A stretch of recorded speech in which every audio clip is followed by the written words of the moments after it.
Yo, what's going on YouTube? So with the rise and the popularity of video podcasting, you're probably wondering, what is the best camera to shoot a video podcast with in 2024? If that is your question, you are in luck, because in this video, I'm going to be telling you why I feel like the Sony FX30 here is the best camera to shoot a video podcast with. Let's go. So I'm gonna go ahead and get right into it. So the first reason that the Sony FX30 is the best camera for video podcasting is because of this internal fan right here, and because it has no record limit. Now, why is that important? You know, with a video podcast, it's gonna be at least 15, 30, could even be an hour, 2 hour, 3 hours. You know, when you're looking for a camera to buy for a video podcast, you're going to want to get a camera that, number one, does not have a record limit. A lot of cameras nowadays, I'm not going to lie, they don't have a record limit. But if you're still using a camera that has a record limit of 29 minutes and 59 seconds, if you're doing any type of long form content, whether it be a video podcast, some type of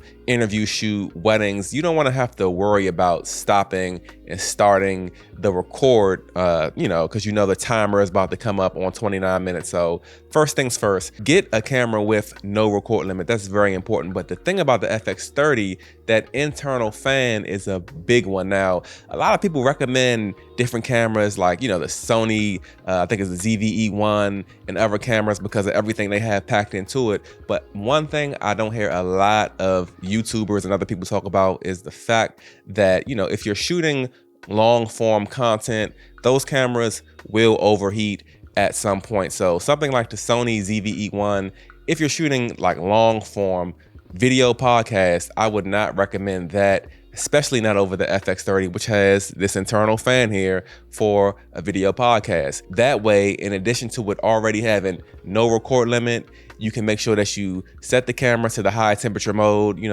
flip that screen out. This is the best way to have it go the longest it can go without overheating.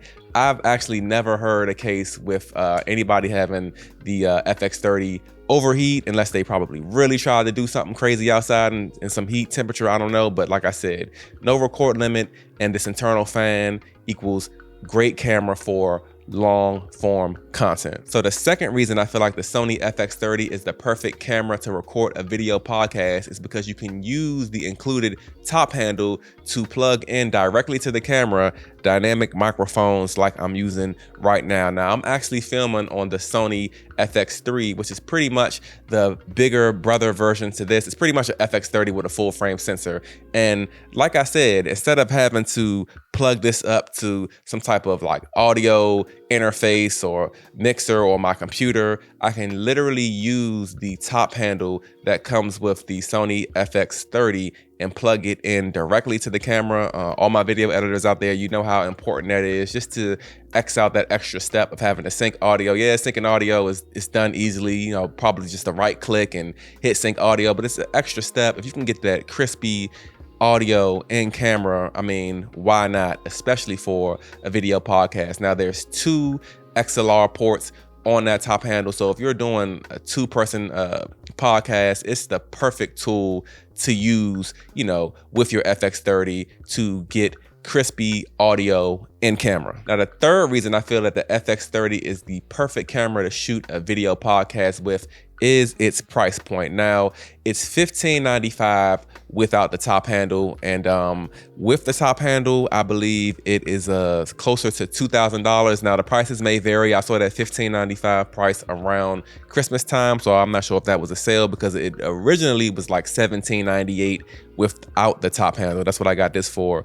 And with the top handle, it was about $2,000 or $2,100. So somewhere in the range of $2,000 with the top handle, and without the top handle, like I said, somewhere between $1,600 to $1,800. You're getting a crop sensor, cinema line Sony camera with one of the most updated sensors at this time.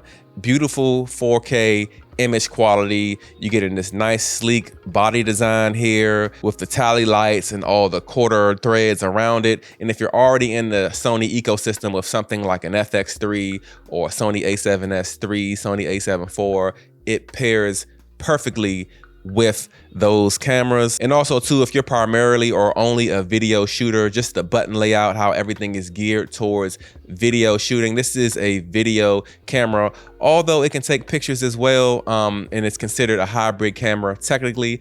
I just like the FX30 and the FX3 for just that real video-centric feel. Don't get me wrong, there's nothing wrong with hybrid cameras, but it's something about when a camera is dedicated to doing something, the video-centric touch that this camera has, the ability to employ LUT so you can, see what your footage is gonna look like once you put your LUT on it, put it into your editing platform. So again, there's other cameras that can do, a little bit more. Everybody raves about the Panasonic and their features, but other than that, around this price point, I don't really see any other camera that is gonna beat this thing. Now, if I was gonna go super duper budget, I would look at the Sony ZV-E10, and I'm not gonna really give a comparison to this, but there's so much that you're not gonna get out of the Sony ZV-E10 that you're getting out of this. And like I said, with me, I like to future-proof myself. If I was to buy a Sony ZV-E10, it would literally have to be my third or fourth camera. I already have 4 cameras, so it would have to be my 5th camera. I couldn't buy a Sony ZV-E10 as my primary camera. Maybe my secondary camera if I was on a budget and I just needed a second angle. But again, even buying 2 Sony FX30, say if the price still is $1,595, you're gonna spend $3,200 and you can automatically shoot a 2-angle interview podcast. Even if you got one with the top handle, say you pay $2,000 and then you get another one for $1,595, $3,600. You can get 2 FX30s and a top handle for cheaper than what it costs for the FX3 and the top handle. So if, like I said, if you're shooting a video podcast, if it's not only just one person, you're definitely going to need 2 cameras.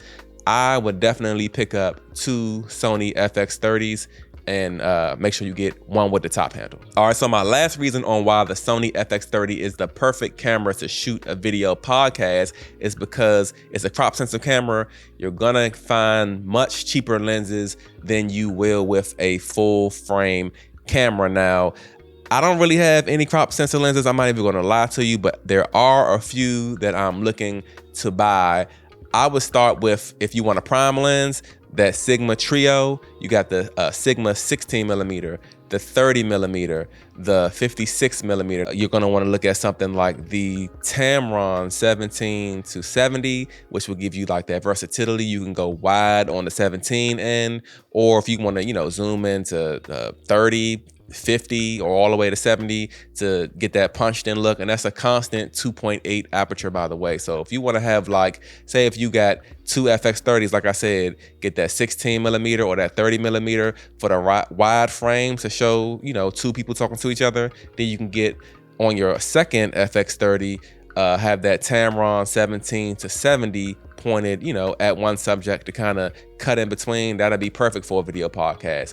If you prefer Sigma lenses, Sigma also has a 18-50 crop sensor Sony E-mount lens as well. I'm not really too sure about the prices. I know both of them are cheaper than $700. The Sigma lenses are about $329 a piece. But like I said, the Sigma Trio, the 16, the 30, the 56, or the Tamron 17-70, or the Sigma 18-50, like, you'll be really good with that. I don't think you need to go past 70mm for a super telephoto for a video podcast. If you do, the last lens I probably will look at for a all-around just that encompasses every focal range that I just mentioned would be the Sony, I believe it's the 18-105, also an f4. But like I said, if you need that added versatility, you got all focal ranges between 18mm and 105, so you can pretty much just have at it, with wide angles, punched in, medium frame, and with that lens you can do a whole lot. Now, one thing I want to mention before I get out of here is, if you are interested in learning how to record a video podcast with multiple cameras, check out this video in the card above. It's a video I posted about a year ago. It's really popping off on YouTube. A lot of people are getting value from it. It is a video on how to shoot a video podcast with multiple cameras. In that video, I pretty much outline how I shoot a video podcast that I shoot on a regular basis. I go through the camera selection, selections, camera placement, the lighting I use, the audio solutions, and all that. So if you are interested, please check that video out up above. All right, man, so that's pretty much where I'm gonna end it with this video. And like I said, you're not gonna find a better camera to start a video podcast with than the Sony FX30 here. And like I mentioned in this video, no record limit on this camera. It has that internal fan, so you can run this thing for hours without worrying about it overheating. The XLR top handle is gonna give you the convenience of using dynamic microphones like this for high quality audio straight into the camera. The price point on this camera of $15.95, that's a great entry line price into the Sony cinema line. You know, I think this camera is at least going to be relevant, like, you know, as far as like top dog status, at least for the next 4 to 5 years, if they don't make a Mark II, which they probably could. But even still, I don't see this thing, you know, getting made obsolete anytime soon.